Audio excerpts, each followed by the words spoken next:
This is CBSE class 10th science. Most important questions based on the repetition of the questions in the board papers. Draw a ray diagram to explain the term angle of deviation. So here is medium 1 and this is some prism or triangle, or you can take any object. So it's a medium number 2. Again, this is medium number 1. So what is happening here is this is our incident ray. This incident ray, when it changes the medium, it bends. Now when it bends, when it again re-emerges to the same medium, it again bends because of the difference of the refractive indexes. This we have extended, this also we have extended backward. Now where this intersect, this angle is the angle of deviation. This angle is the angle of deviation. Emergent ray bends at an angle of direction to the direction of the incident ray, and the angle between them is known as angle of deviation. Now I'll take the next one. Why do the component colors of incident white light splits into spectrum while passing through a glass prism? Explain. Before that, I will answer this third one. Draw a labeled ray diagram to show the formation of a rainbow, and this I will extend to the second question. So here if you see, let me show you the picture first. What is happening here is sun. Sun is giving we receive the white light. You know that white light consists of all the lights. That is right from violet to vibgyor, red. Every light is there, every color is there, shade is there, you can say. But this shade has a different, every shade, every color has a different lambda, wavelength. Now here is a water droplet. Now there are multiple number of water droplets. This is just not one. There are multiple, and same thing is happening to every droplet. Now here again, let me tell you, this is the medium 1, this is the medium 2. So what happens when it enters? Here is at B point there is a refraction, and because of the formation of this droplet there is a dispersion also. So there is a dispersion, and since this is a round one and there is a total internal reflection, when you know about the relationship between the angle of incidence and angle of reflectance or reflection, so there is a total internal reflection of a spectrum. Now this is not single light, there is a spectrum which actually internally reflect. Now when it comes out of this medium to this medium, it reaches the observer, that is you and me, and we are able to see the red light, white light, violet light, and all other in between. That is how we are able to see the rainbow in the sky. So when a beam of light enters a prism, I'm going to answer this now. So this is a prism. I cannot make it as a 3D because prism is actually 3D. So I'm taking the front view. So when a beam of light enters a prism like this, so it enters, now it gets refracted and splits into 7 constituent colors. As I said, white light has 7 constituent colors. Vibgyor, okay, violet, indigo, blue, green, yellow, orange, and red. So all these light have different lambda, and when we know about the scattering, Mie scattering, Rayleigh scattering, all this scattering is happening and all this refraction is happening, and because of this different type of refraction to each lambda, it affects differently. So some bend more, some bend less. So there is if it is bending more, we call it as, because the wavelength, the light and the wavelength depends on the value of refraction. So whichever bends more, and as I can tell you that violet bends the more and then red bends the less.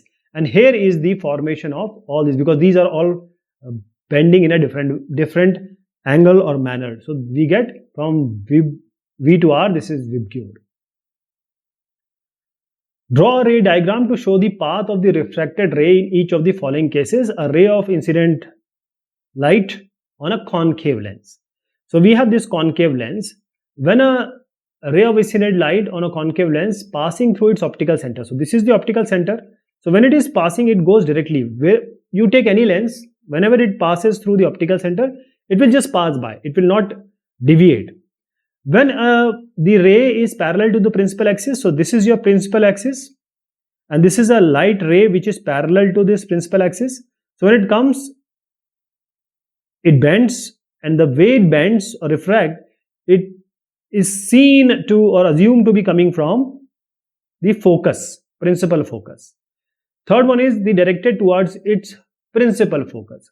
So when a light is coming and it is directed towards its principal focus, it will become parallel to the principal axis. This one and this one is the converse of each other. A person cannot read newspaper placed nearer than 50 centimeter from his eye. Name the defect of vision he is suffering from. Draw a ray diagram to illustrate this defect. List its two possible causes. Draw a ray diagram to show how this defect may be corrected using a lens of appropriate focal length. So here is the scenario. If a person cannot read newspaper placed which is nearby, the person is suffering from hypermetropia, that is the far-sightedness, and the person is unable to see the nearby objects distinctly. Mostly after 40 years of age this happens, this is natural, and can only see far by objects with a clear vision. The diagram here, I'll show you how this defect can be analyzed. So we have the object, and here is our eye lens. Now this eye lens, when it try to converge all the light onto the retina, it is not possible here. It actually, the image is formed far behind the retina, so it has to be formed here for the clear vision, but it is not formed here.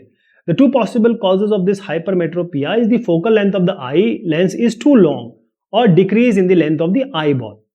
By using this convex lens of appropriate focal length, this defect can be corrected. So this convergence of this light will be on the retina because of this lens which is there. So lens also do the thing which is added up with this eye lens, and finally we get a final, you can say, image on the retina. Here we can see clearly. So here is it's 50 centimeter, right? The distance of the newspaper. So we can use this. See, if you use this U as minus 25, because it is given like this, and the V is minus 50, we can use 1 by F by 1 by V minus 1 by U, and we have to use this for focal length, we have to use this as negative, and when we compute it, F will be 50 centimeter, and you know how to find out the power, 100 by this F, which is 2 diopter. State any four characteristics of the image of an object being formed by a plane mirror. In the second question, that is, this is also the way of asking, there is the same question in the second sentence of this question. So these two we are going to answer together, and this we are going to take in the next just now. So the four characteristics of the image formed by the plane mirrors are like this. This is the object, this is the image. The image formed in a plane mirror is virtual, it's not real, it cannot be received on a screen, you cannot have it. The image formed is erect, that is same, that is like this only, erect, and the size is same. If you see, the size is same as object. The image formed is at a distance behind the mirror as the object is in the front of the mirror. So this distance are same, this and this are same. The image formed in a plane mirror is laterally inverted. Laterally inverted means when you are in front of the mirror, you can see your left hand looks right hand and your right hand looks left hand, right? So this is the lateral inversion. Now same thing we are going to take, here is a question also. So object is placed at a distance of 30 centimeters, so we are taking it the distance as 30 centimeter in front of a convex mirror of focal length 15 centimeters, so we are taking focal length as 15 centimeter. We have to write the four characteristics. Let us write, we have already seen just now, and we'll try to find out this V, that is the image distance. So we can use the proper sign convention. So V 1 by V equals 1 by F minus 1 by U. This F is 15, U we are taking minus 30. So V is 10. So the characteristics of the image being formed, let us see it again. First is image is located at a distance of 10 centimeter from the mirror. The magnification is minus V by minus U, which we just found out. It's minus 10 by minus 30.33. Image is erect, image is virtual as we just saw, and laterally inverted also. Oh no, it's not. It's a convex mirror. So image is erect and virtual. If the image formed by a spherical mirror for all positions of the object placed in front of it is always erect and diminished, what type of mirror is it? Draw a labeled ray diagram to support your answer. So here we have a convex mirror, and the convex mirror always forms an erect and diminished. Erect means straight, means this is not erect, right? This is inverted. This one is erect. And second thing is diminished image, that is the size will be less, irrespective of the position of the object placed in front of it. So let me show you how this can be analyzed. Here we have an object. What happens always, whenever a light ray goes parallel to the principal axis, wherever it goes, it is seen to be coming from the principal focus. So this is focus, so we extended it. And whenever a line is passing through the center of curvature, it goes straight, comes back like this. So it goes straight. So where these two lines intersect, this is your final image. So object which is between pole and the infinity. Coming to this, object is at infinity, so all the rays will be what? It will be parallel to the principal axis. So this comes because it is parallel. So whenever it goes back, it is assumed to be coming from this F, Similarly, this one F. So finally, we see the image at the focus.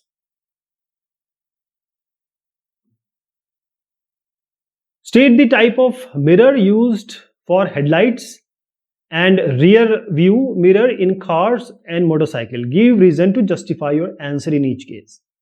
So here is the convex mirror, and here we use the car is using the rear view mirror as convex mirror. The rear view mirror also on the side view mirror. This is the concave mirror, which is the headlight of the car. So concave here, convex here.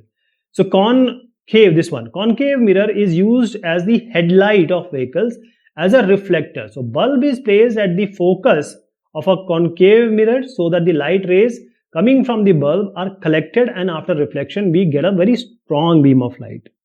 Now, when it comes to the convex mirror, what do we get? We have the convex mirror. So here, convex mirror is used as rear view mirrors in vehicles. The other vehicles are always beyond the 2f of convex lens. So we get a diminished and erect image of other vehicle on lens. Hence, the lens gives a larger field of view. So you can see the larger view here also to the driver, and we can see more vehicles in the lens. Mention the type of mirrors used as the rear view mirrors and the shaving mirrors. List 2 reasons to justify your answers in each case. So these are the rear view mirror of vehicles as we just saw, and this is also shop security cam. It may be asked, it is not asked here, but shop security mirrors also, the traffic mirrors are also like this. So the rear view mirrors are convex mirrors and the shaving mirrors are concave mirrors. Rear view mirrors are convex mirror, the reason being they produce virtual and erect image of the objects, and they have a wider field of view as they are curved outwards like this. And the shaving mirrors, it's not shown here, but those people who shave, they know very well. They use concave mirror. The image formed is magnified so as to see the details of the object clearly. When you are shaving, you need to see the detail. The image formed is virtual erect when the object is placed close to the mirror. In the following ray diagram, the correctly marked angle R. So what all angles are? Let us see. So this is I, incidence, this is emergence, this is D, which is the deviation angle, and this is the R, this is the R. So let us see what it is. See, first of all, this R, the angle of, let us go to the diagram first. See, the angle between this normal and the incident ray is the angle of incidence. The angle between the normal and the emergent ray is the angle of emergence. And the correctly marked angle are like this, E, I, D and R. So R, A, D all are okay. So you can just answer this D1. After tracing the path of a ray of light through a prism, a student marked the angle of incidence, angle of refraction, an angle of emergence and the angle of deviation which we see in the diagram. The correctly marked angles are what? So if you see this I, this D go up and this R goes down, as we just saw in the previous question. So if you can see here, the answer is B actually, right? So you have to, only I and E are correct. If you see here, only I and E are correct. R and D are actually have changed places. D should be here, R should be here. So this PE, this is the incident ray. This EF is the refracted ray. FS is the emergent ray. This angle 1 is the angle of incidence. Angle R is the angle of refraction. Angle E, this one is the angle of emergence. And this angle D is the angle of deviation. And angle A, of course, is the angle of the prism. After tracing the path of rays of light through a glass slab, let me show you the glass slab first. Okay. You need to concentrate here. We will be discussing this. After tracing the path of rays of light through a glass slab of 3 different angles of incidence, this is angle of incidence, 3 different angle of incidence. A student measured the corresponding values of the angle of refraction and angle of emergence. So this is I, this is R, and this is E, and recorded them in the table. What are these correct observations are what? What all in this is the correct observation? So let me tell you first of all that this D is the correct one. First, second and third. Why? First, second, third is okay. This is the angle of incidence. It can be I. Now coming to this R, I and R, this is the refracted angle, and then we go, it comes out again. So this is I, this is E, and this is IE R, this R is equal to this R. Now, what do you see here? For a light passing through a glass slab, there are certain conditions which should hold true. The angle of incidence should be equal to the angle of emergence. This is 30, that is 30 if you see here, right? And then also the angle of refraction increases with the increase in the incident angle. So what are the observations which satisfy these conditions? For a light ray passing through a glass slab, angle I, angle E has to be equal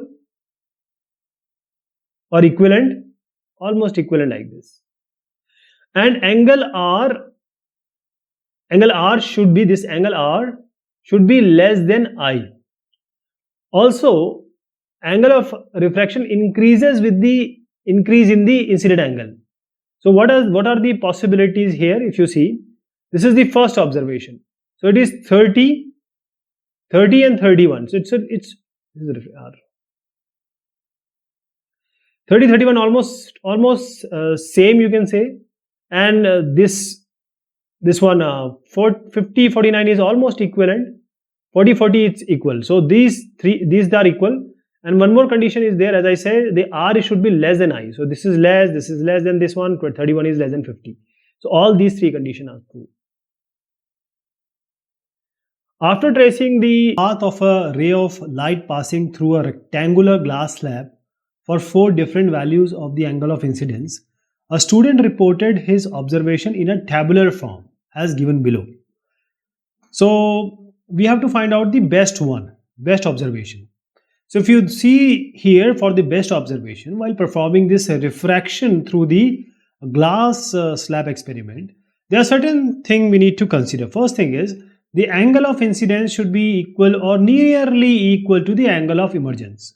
And the angle of incidence must be always greater than the angle of refraction. If you see here, all of them almost follow. These are equal, almost equal. And these are less than, R is less than 30, or you can say 30 is greater than 19, 40 is greater than 28, 50 is greater than 36, 60 is greater than 40, right? Now, what is the best one? if you see, this is the refractive index of glass, and we know it is 1.5. We know that the refractive index of glass is 1.5. If you take the first one, that is the mu is computed, or mu refractive index is computed by sine I by sine R. What is sine I here? Sine 30. What is sine I? Sine R, that is sine 19. If you take sine 30 by sine 19, that is this observation, you get 1.5, around 1.5. So this is the best observation. Answer is first one. Study the following diagrams in which the path of a ray, light passing through a glass prism as traced by 4 students PQR, and which one is the correct? Which one is the correct one? So this one is absolutely correct one. If you see, we have seen a question like this just now. So here, these are different mediums, so it will bend. Again, it will go straight in the same medium. Again, the medium changes, so it bends. So this is the final trace, you can say. And this is the correct trace. So the ray of light, when incident on a glass prism, passes through the medium and then suffers bending of light, which is correctly depicted in this figure, which is our Q, away from the normal. Now same question with inverted. This just has been inverted. If you invert it, it will be exactly like this. Means just upturn this, it will be exactly like this. So while performing the experiment to trace the path of a ray passing through a glass prism, 4 students marked the incident ray and the emergent ray in their diagrams in the manner shown below. Which one is the correct one? So this C is the correct one. As you see here, when light goes from rarer medium to the denser medium, it bends towards the normal, and here is the normal. The light bends away from the normal when it goes from the denser medium to the rarer medium. The condition, this third, fulfill, right? This is the fulfilling one. A student traces the path of a ray of white light through a rectangular glass slab and marks the angle of incidence I, refraction R, and emergence E. Which angles or angle has not marked correctly? So here it is I, it is R, it is E. So if you see here, this C1, what is the problem here? The angle of incidence and angle of emergence have not been marked correctly. They will be marked like this. Okay.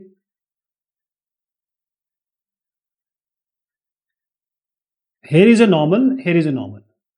This comes like this, gets refracted and goes like this. Now this angle is I. Here it is marked this as I, which is incorrect. This is correct. So I should be here, not here. Same is this one. This is the angle of emergence. This is not. This is not. So this C is not. I and E are not marked correctly. The correct sequence of angle of incidence and the angle of emergence and angle of refraction and lateral displacement shown in the following diagrams by digit 1, 2, 3, 4 is. So first, one by one we'll take. This first one is angle 2. This is the angle of incidence, as it is formed between the incident ray, this ray, and the normal, this one. So this is angle 2, which is the first one. Then comes the angle 1, this one. This is the angle of emergence, as it is formed between the emergent. First is the angle of incidence, then emergence. So this is the angle of emergence. This is formed between the emergent ray and this one, normal, perpendicular to the surface. Angle 4, this angle 4 is the angle of refraction. Angle of refraction, as it is formed between the refracted ray and the normal, this one. Then we have 3. This shows the lateral from here. If you extend this line and this line, then the distance between them is the lateral displacement. So the correct answer is 2, 1, 4, 3. Let me show you here again. This is 2, 1, and this is 3, and this is 4.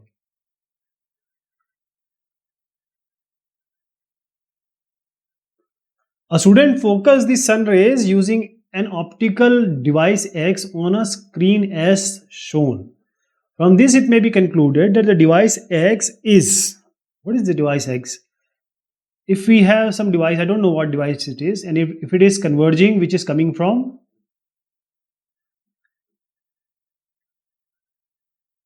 all infinite rays are converging somewhere.